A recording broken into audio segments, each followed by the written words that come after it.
pagbabayaran nila ang ginawa nila sa'yo at sa anak ko.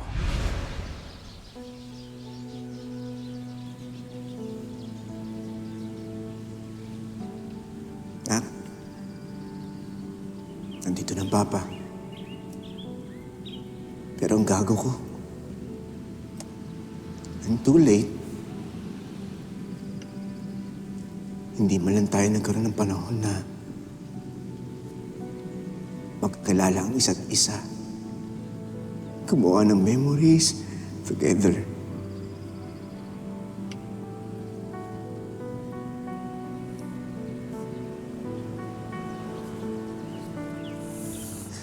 Sorry, Hazel.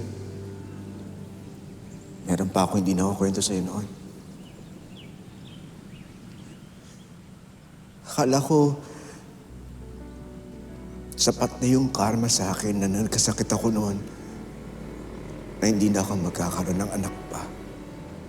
Kaya pinilit ko na hanapin kayo noon.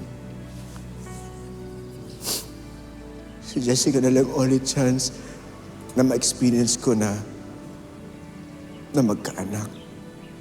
Pero mas masakit pala itong parusa na ito na di mo man lang nakita yung anak mo at makilala.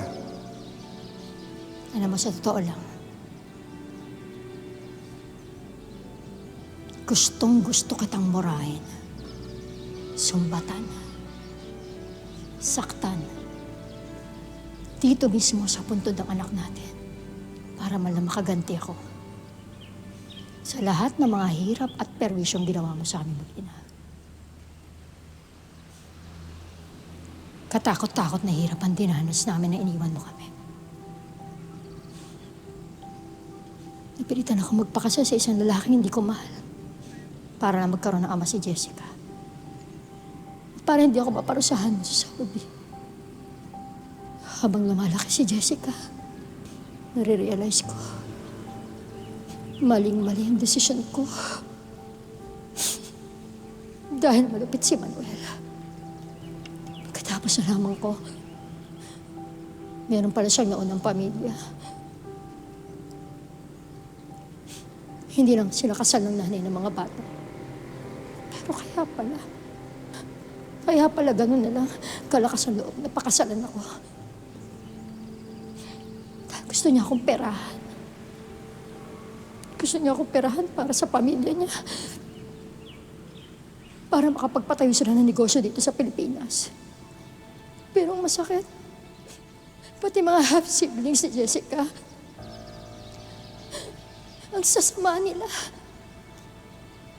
Nung nalaman nila na hindi nila tunay na kapatid si Jessica, sinaktan nila, inabuso, minaltrato si Jessica, hanggang sa na-depress na yung bata.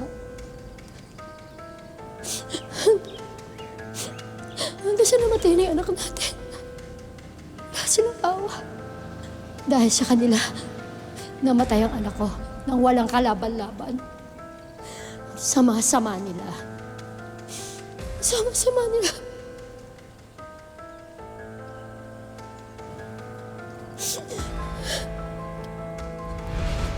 Hindi naging okay ang buhay ninyo dahil wala ako.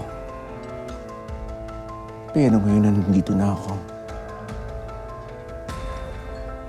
Kahit wala si Jessica, igaganti ko kayo.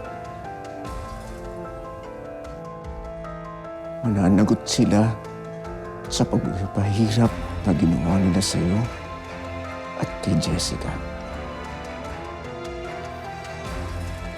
Pagbabayaran nila ang lahat ng ito. Pangako.